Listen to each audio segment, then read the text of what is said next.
when that man Yoji said, "Don't talk shit about my waifu or I'll kill you," I was just like, yo, that's fucking great. That's what this main character is hilarious. The otaku vibes are strong. I just find it it's just so funny to me, man. And when him and the boy Takeo are just singing the Magical Girl Mako song in the convoy and whatnot over the commune, that female soldier's like, what the fuck is this? I was just dying, dude. But Gate, episode 2, this series is doing exactly what I wanted to do. And I have to say, this second episode did not disappoint me. It's going the direction I really wanted to go, and the series has a lot of stuff going on. I'm really enjoying it, dude. It's amazing. The animation, A1's going in, the look of the world, the intricacy, the adaptation, because what I'm hearing about the depth to these light novels and everything, you can see that in the way the world is set up. And what did I say coming off of, episode 1, my first impressions? I said, as long as the series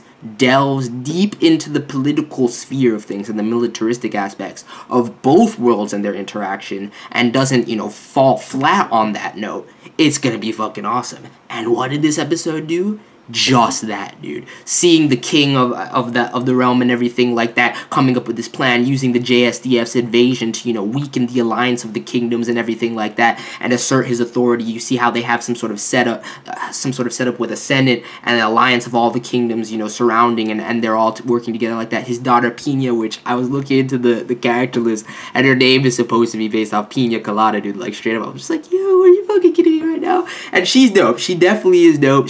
I like her character design. I think she could be really cool with her order and everything like that. But you see the intricacy and the setup. I mean, she's not gonna beat that goth lolly goddess that I'm seeing in the OP, dude. That's definitely my best girl. I'm sorry. Even that elf Luna that we get introduced to at the end of this episode, who's chilling in the well. Like, I don't care. Nobody's beating my goth lolly goddess, dude. That's all I'm gonna say. I can't wait to see her, dude. But just the setup of the world and everything, seeing the interaction between the various sides. It's such an interesting scenario to me. In this episode, it had its darker elements. You see, some of the horrors of war and just this onslaught, really. Like, I felt bad for the soldiers on the side of, the kingdoms on the other side of the gate. Like, no lie.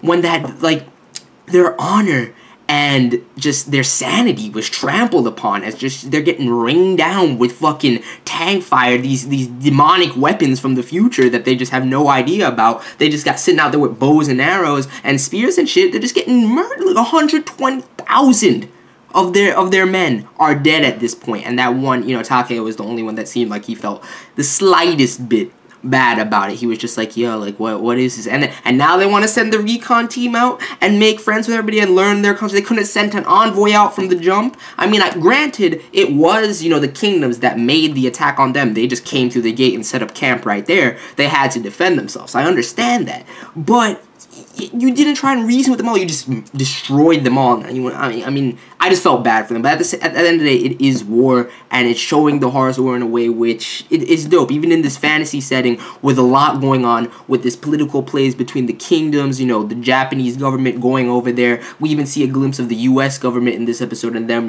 they're strategizing about everything, and they're like, yo, like, we'll just let the Japanese handle this. We're not going to go in there right now. Like, we'll see. We'll hang back. We don't want to, throw out all our chips on the table. We'll see if they succeed or fail and go from there, right?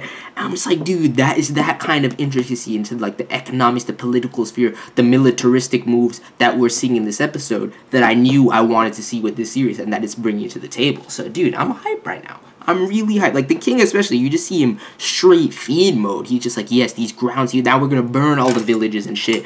Use, the SCF as a scapegoat, basically. And now that they've weakened the forces from the alliance that we sent over there, I have nobody to really challenge me. He's like, fuck the Senate. I'm just like, dude, like, these kinds of dynamics going to be crazy going forward, especially with, the focus around Yoji and his fucking ridiculous otaku nature, and yet being like a fucking, apt soldier. He's quite the good soldier at the same time, and he has a heart. Like, even during that scene where they park up at the forest, and you see the dragon just decimating everything, and the one dude is like, the older dude is like, yo, it's a one-headed King Ghidorah, dude.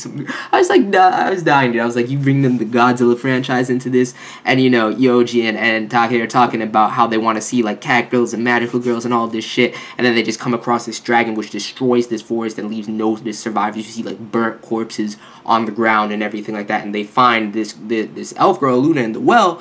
But even then, he's like, yo, we're not camping out. We gotta go try and help, see if we can find survivors. They're trying to track down the dragon now. But I'm really interested to see, like, how they interact, where they go with interacting with this world forward in terms of Yoji and his perspective and that group, you know, the SDF forces that are on the other side of the gate as a whole, the Japanese government back on the other side, the rest of the nations in the world, the nations on the other side of the gate, and this king that's making these power plays with, you know, while this invasion from the other side of the gate is happening and he's using it to his advantage. I wonder what he really thinks he's gonna do. I mean, he sent Pinya out to, you know, combat, you know, the SDF forces, but I wonder what he's really gonna do when he realizes how much of a threat is really upon. Like, he's just like, oh, 120,000, that was to be expected. I'm just like, do you realize what happened to this man? Like, that man, Duran, just went insane. Like, he seemed like a pretty badass, honorable dude when I was looking at the beginning, and he just looks around him, and all his men are just dead, dude. And he shoots off arrows. He's like, are you kidding? He's like maniacally laughing until he gets destroyed. I'm just like, dude,